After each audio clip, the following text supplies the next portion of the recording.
Hello, welcome to Wellbeing. I'm Graham Wilson. On this edition, we're going to look at self-resilience with a helping professional. John Cuturilo draws on his lived experience with mental illness. He's an empathetic and approachable counsellor who helps people overcome challenges, make changes in their lives, learn about how their minds work, and ultimately become more independent problem solvers. John, thanks for joining us on the program. Thank you very much, Graham. It's a pleasure to be here with you and your audience. Thanks for having me. You have your own experience with mental illness. Can you talk about that for a little bit? Because you say it is part of how you got into this whole thing of helping other people. Absolutely. I have essentially been in and out of psychotherapy for most of my life, and I had a range of experiences early and in my adolescent years and then in my adult years. And over the course of that time, I was exposed to a number of different events. I was exposed to my own struggles, but I was also exposed to the type of problem-solving approach that psychotherapists themselves used. And to be frank, a lot of my experience didn't result in me getting the help that I needed. Thankfully, in later years it did, but in the early days it didn't necessarily result in that. And so that meant that throughout my entire life, I had to be my own problem solver. I had to introspect a lot and observe other people's experiences and then reflect on my own experiences and ask myself, how do I approach this? What's the truth? How and why does this happen? How can I solve this as a problem? And even though those early experiences weren't ideal in terms of therapy, I was still fascinated by how we solve abstract problems.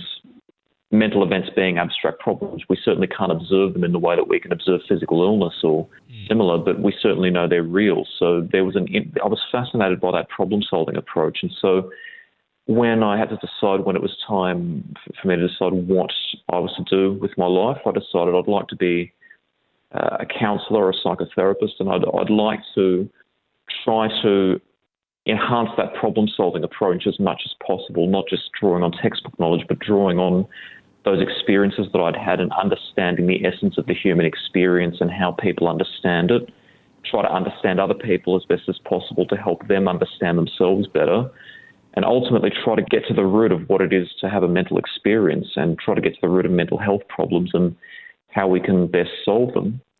Did you feel you were being overlooked by the system, or there just wasn't anything that you could see that could work for you? In the early days, I don't think I knew. I thought that what was being taught to me was the truth and the most valid solution to any problem that I experienced.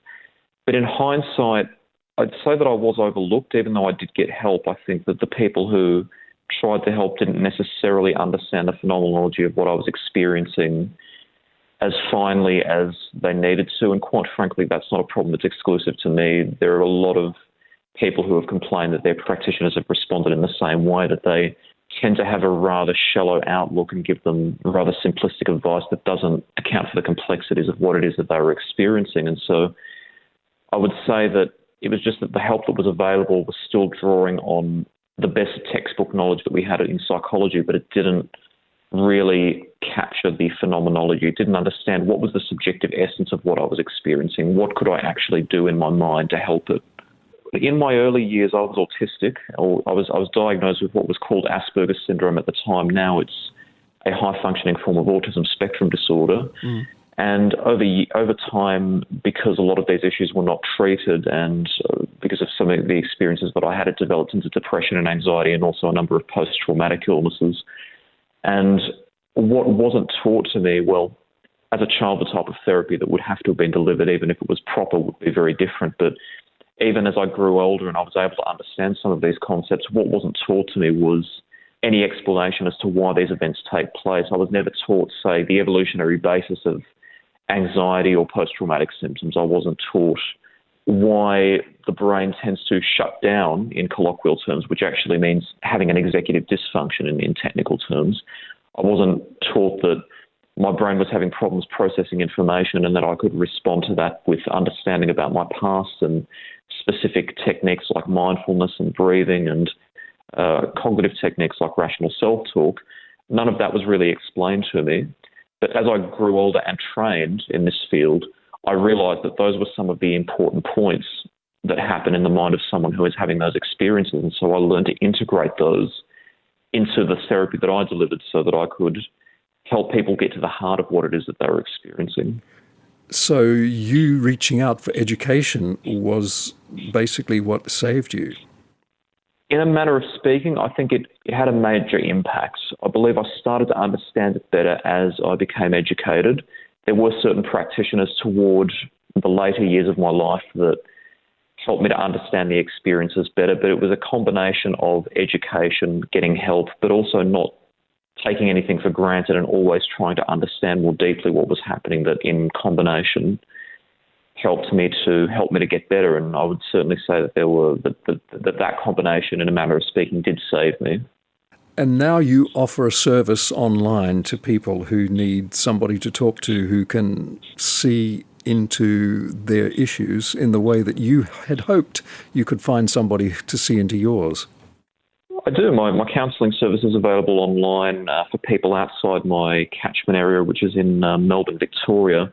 I do offer home visits to people in my immediate vicinity as well, but essentially that's my vision with your listener counselling, is to use established strategies, established therapeutic modalities, and combine them in ways that are appropriate for each individual person's needs, but add a human, relatable element into the delivery of that therapy so that people feel that I've connected with them and people can understand what's happening within them better than if I was simply lecturing them from a textbook standpoint and trying to ultimately arm them with knowledge that they can carry with them to solve problems, not just the problem that is presenting now, but also problems they may experience in the future if they happen. My guest today on Wellbeing is John Cuturilo, a counsellor who helps people overcome challenges and become more independent problem solvers. Some people swear by having a life coach, somebody who they can, sound their ideas about life with and be guided in the right way. Sometimes it's just being able to share with somebody who has the knowledge to give good advice, or just that you feel you've been listened to by somebody who really understands. Do you provide that partially? Well, the idea of listening, absolutely. Empathy is actually it can be a rather complex topic, but the importance of it can't be understated, or can't be overstated rather, because the brain actually responds more adaptively when it experiences empathy, and it activates the mechanisms necessary for complex problem solving and helps to regulate intense emotions like anxiety. So every good counsellor or psychotherapist has to deliver their therapy with empathy, because that helps activate the mechanisms in their client that is going to help them engage in the therapy and ultimately develop those skills. And so in any case, I certainly deliver that with the therapy. The extent to which the therapy is directive or just listening depends on the client. Some clients have more problem-solving skills developed as they already have, as they are in their current state, and they just need that empathy to help enhance them. Some other clients need more direction. I always deliver it with empathy, but the level of direction alongside it varies between clients. In terms of life coaching, I've said that's a rather complex field, because life coaching in and of itself can be rather helpful, and for individuals who don't necessarily have mental health problems or who are just looking to enhance certain life skills, it can be incredibly useful, and there are some fantastic life coaches. Unfortunately, I've also seen the field abused by individuals who are basically just salesmen looking to cash in, so to speak, on the self-help industry and on the helping professions. So I'm all for people having a choice of what helping professionals that they choose, and I'm all for people having that choice, just as long as they know what to look for in a good helping professional, and then not inadvertently just giving their vulnerabilities to a salesperson who doesn't really understand the psychology of what they need. It sounds like you really have to approach life thoughtfully. You have to be mindful of what you're doing if you're going to have good mental health. Can you talk about how somebody could tell the difference between stress that we all, face day to day, we've got deadlines to meet and what have you, and something that would become more serious like anxiety or burnout? That's a good question. So like anything in psychology, this can have exceptions, but the general way that I would approach this is, first of all, if you yourself are listening and feel like there is a problem, but you're not quite sure how to define it or whether it's having an effect, always speak to a professional, never go online and try to self-diagnose with anything, and never take anything for granted either. There is help available. At least get professional opinion before rather than self-evaluating, because in the end, a second opinion never hurts, and it may stop a more serious problem from developing if there is potential to do so. But generally speaking, when we look at people's experiences, stress is rather uncomfortable, and some milder forms of anxiety are rather uncomfortable. We might feel some physiological symptoms like headaches or a little bit of tiredness, fatigue. We might find ourselves having difficulty concentrating every now and again. We might find ourselves getting a little bit more irritable more often. But generally speaking, if it's subclinical, which means it doesn't constitute a real a serious mental health problem or an illness, that type of stress doesn't cause what we would call executive dysfunction, which basically means it doesn't impact how we process and remember information in a major way.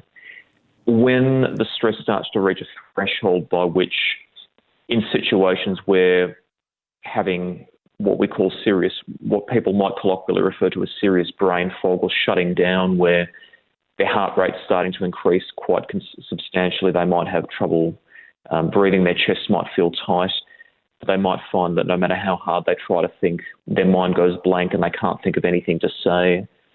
They might find that they can't remember something that happened, or that someone reports saying something to them and they just can't remember that it happened at all. Then that starts to signify that perhaps they might be experiencing panic or anxiety, and it doesn't mean that it's necessarily chronic. Sometimes there are anomalies by which it happens once off, but it's still something that requires further examination, because we want to make sure that it doesn't escalate and that you have ways of managing it. If it starts to reach points by which you are, at risk of losing consciousness or fainting during a panic attack, or even if you start to remember things that didn't happen, then that definitely requires further attention, because that's a very serious manifestation of those types of symptoms. What about somebody who is hearing negative things about themselves, like they are telling themselves they're not good enough all the time? That's not good for your mental health, is it? It's absolutely not, and it's something that does manifest in a large number of problems, not just necessarily mental illnesses, but also general everyday problems that people might experience. Negative self-talk is quite a common symptom. And what we need to understand about self-talk is that a productive way of explaining it is it comes from something that might be called heuristic thinking. It means we have a lot to do in the world, and whether we know it or not, we have to decide at a given moment how to think about the world and how to think about ourselves. And we have to decide how to feel about certain issues as well. And our mind has developed over the course of human evolution to basically make quick judgments, make quick decisions about what to think and what to do. And in a matter of speaking, that to a certain extent, that's necessary. If we were launching a full-scale investigation into everything we wanted to do on a daily basis, from getting out of bed to washing the dishes to going to the shops, we wouldn't be able to achieve anything in life. So those types of mental shortcuts are necessary for our survival. But what can sometimes happen is we choose the wrong information on which to base our decisions, and that can lead us to some rather negative and not helpful thinking. So sometimes what happens is we look at a situation and all we can identify is the role that we've played in it, and not necessarily the role that other factors have played in it. And so if all we can identify is ourselves, then we make a heuristic or a shortcut judgment of, well, I'm the common factor here, therefore I must have been to blame. I must have done something that ended up being at fault. And often it's more complicated than that. There are a number of factors that have caused a certain situation to happen.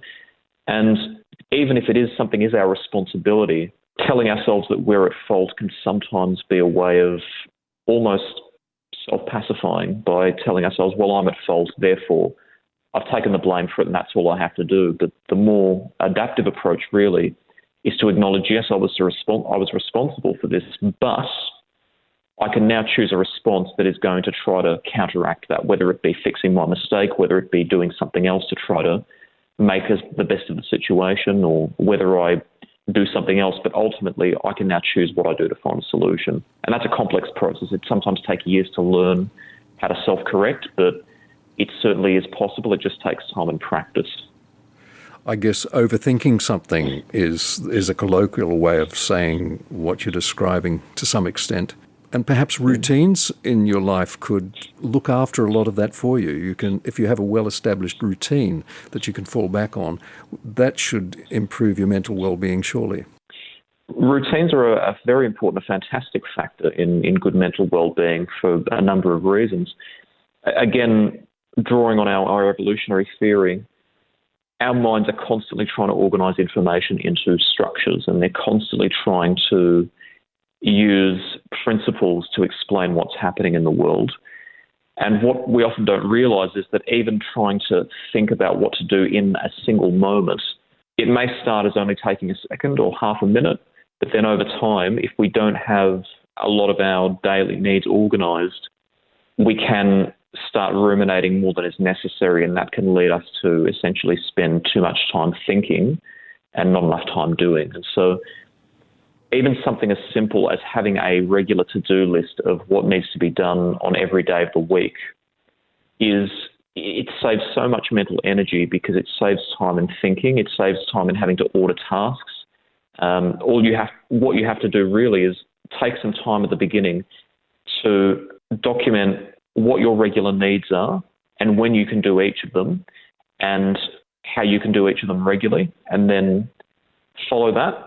And with reasonable exception, do it regularly, adhere to it, and by having that discipline, not only do you save time thinking, you get things done more efficiently, which means you have more time to do other things in life, which also means that you should be under less stress, and that can help combat a lot of the precipitators of stress, yes.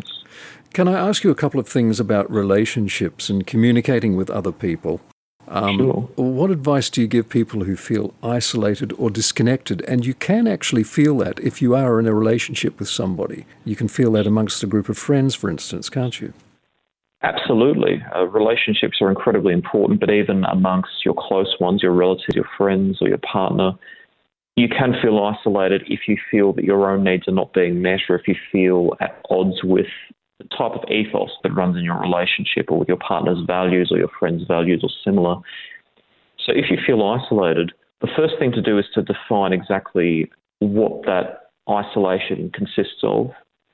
And that means asking yourself, what is it that makes me feel isolated? What is it that puts me at odds with other people?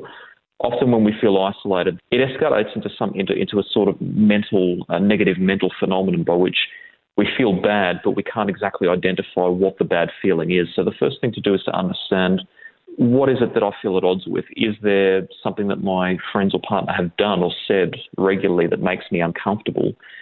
Is there something that I need that they're not doing regularly? Is there something that they're doing with their own life that makes me feel like I can't be a part of it? Identify specifically what it is, and then identify what it is you want the solution to be. Do you want your partner to affirm you more often, give you praise more often? Do you want them to ask you how you're feeling more often? Do you want them to listen to you when you say that you're uncomfortable or that you have a problem? Do you want them to be more open with you about how they're feeling so you can support them? Sometimes that's just as important. And then the next important part is to really approach the person with whom you feel at odds and explain that to them. But explain it to them in a way that focuses on what you want the positive outcome to be, not what you feel is negative. Because often the problems that occur in relationships with others are a complex web of different misunderstandings. They're not malice. Malice is certainly important, which is why I say the exception here is if you're experiencing abuse, don't fall subject to the assumption that this is just a misunderstanding. If you know it's abuse, seek advice. Go speak to law enforcement, speak to domestic violence services, get advice on this. But within the common range of what a normal relationship experiences, where the experiences aren't abusive but they're causing some turbulence, approach your partner and say, look, I'm not assuming that this is how you wanted to make me feel, but I feel this way. Can we do something together that is going to help us reach a positive outcome for both of us? And then make sure that in that conversation that both partners listen to each other and can articulate to the other that they've understood what each other needs, and then put a plan in action. Say specifically, this is what each of us will do to help overcome this. So it's a difficult conversation, but you don't create conflict that way because you are listening to them and mapping out exactly what you feel the problem is. Absolutely. As I said, our brains neurologically respond differently when we're in different emotional states. When we're in a negative emotional state, we're more likely to escalate the negativity but respond defensively and in a way that doesn't acknowledge the positive aspects of the situation, whereas if each partner is giving each other empathy, it's self-perpetuating a state in which each of them can actually calm themselves, respond more constructively rather than defensively or contemptively, and ultimately see all aspects of the problem in a more objective, emotionally neutral fashion. But it is certainly a difficult conversation to have, but one of the most important things in developing resilience is being able to do what's uncomfortable but which you know is constructive, because sometimes the only way to overcome a problem is to approach what makes you uncomfortable but in a way that's constructive and thoughtful, not just reactive or defensive. Bringing that into your workplace, sometimes you have to be able to say no without feeling guilty, and you have to control your workload so that you don't burn out. What advice do you give to people who put something off because it feels uncomfortable? In other words, procrastination. Sure. This often is to do with the field of motivation, and procrastination has a lot to do with this. When it comes to work, I'll say this as a side commentary. Often in certain therapeutic modalities, we would say to someone who feels that they have to burn themselves out at work in order to meet their demands and meet what their employer expects of them and not get dismissed. Certain therapeutic modalities might immediately jump to the conclusion of this is irrational self-talk. If you just tell yourself that you deserve a balance between work and life, then that'll solve the problem.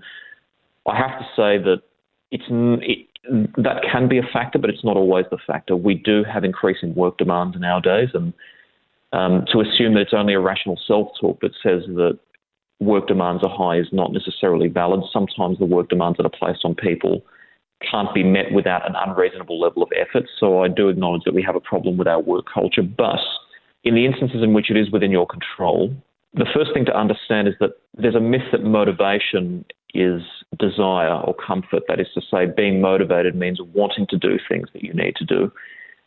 And often you'll see this in self-help literature. You'll see people saying, here's the secret to motivation. But there's an uncomfortable truth about this. That, again, it is somewhat uncomfortable, but I prefer to be honest with people. Often doing what you need to do doesn't mean waiting until you feel like doing it. It involves acknowledging that you need to do it, making a specific plan, and then doing it even when you don't feel like doing it. The key to it is to just do it. There isn't really a secret to it. If there are issues that are stopping you from doing it, like you have problems organising, or there are external issues that are acting as barriers, or perhaps you might have some neurological difficulties like planning and memory problems that are inherent in multiple sclerosis or attention deficit and hyperactivity disorder, other neurological conditions, then this would be an oversimplification. And I would say, again, talk to your professional for advice on how you can overcome those neurological deficits. But again, for most cases where a mental illness is not involved, don't wait for yourself to feel like doing it. As long as you're in a sound state of mind where you can concentrate and safely execute commands of yourself, plan what you have to do, when you have to do it, and then just do it. And whether you feel like it or not, just continue until it's finished. Thanks, John. Just in closing, what is the best thing about taking control of your own life in the ways you've been describing? And how do you know when you need to reach out for help? Well, the best thing about taking control of your own life is that it has a reciprocal effect on your mind. So our thoughts and feelings don't just influence our actions. The inverse is also true. Our actions influence our thoughts and feelings. So if we take control of our lives in the ways that are appropriate and accessible, over time, not only are we saving precious time procrastinating and actually spending more time being productive and getting things done, we have more time to do things that are meaningful to us and to better ourselves. But we're also setting a narrative for ourselves. We are setting a narrative that I can do things when I want to, I am in control. And over time, that ethos really helps us not just to meet our basic needs and save time doing that, but also it gives us the confidence to approach bigger life goals and improving ourselves. And over time, that really helps. In general terms, if you don't have a mental health concern as such, or you're just having problems, dealing with life goals or dealing with your duties or the demands of your life, generally speaking, a good counsellor or psychotherapist or a psychologist in many cases would be able to help you. But the signs that you may need help with something more serious, in other words, that it could be developing into something that's a risk to you, would be if you're starting to find, like I mentioned earlier, that your brain is actually having problems processing information. You're finding you're having blackouts, losing consciousness. You find that you're becoming so panicked that no matter how hard you try, you can't process information. You can't think of what to say. If you're starting to have negative thoughts like life is not worth living or anything to that effect, or starting to wonder what it would be like to hurt yourself or to not exist, having thoughts about wanting to end your life, if you're starting to have beliefs that don't feel like your own, as if people are putting thoughts inside your mind, or you're starting to have sensory experiences like seeing, hearing, smelling, touching or tasting things that aren't there, having hallucinations, or if you're having trouble maintaining your basic faculties and looking after yourself, then that's a sign that the issue might be more complex and it's time to seek professional help. Can you give us your website before you go so that people can read some more? You have a lot of information there, and also on YouTube you have a lot of helpful videos on various topics. Sure. Well, my website is yourlistener.wixsite.com/coaching. I can be contacted directly on either email your.listener.coaching@gmail.com or by telephone on 0402 333 950. And my website contains links to all of my work on a platform that's convenient for you, and also how to contact me for counselling. Thank you, John. Much appreciated. Thank you, Graham. I've been speaking to John Cuturilo, a counsellor who helps people overcome challenges, make changes in their lives, learn about how their minds work, and ultimately become more independent problem solvers. And you can find out more from his website, yourlistener.wixsite.com/coaching. That telephone number, if you wanted to contact him directly, he's happy for you to do that, is 0402 333 950. I'm Graham Wilson. Thanks for listening, and all of us at Wellbeing wish you well.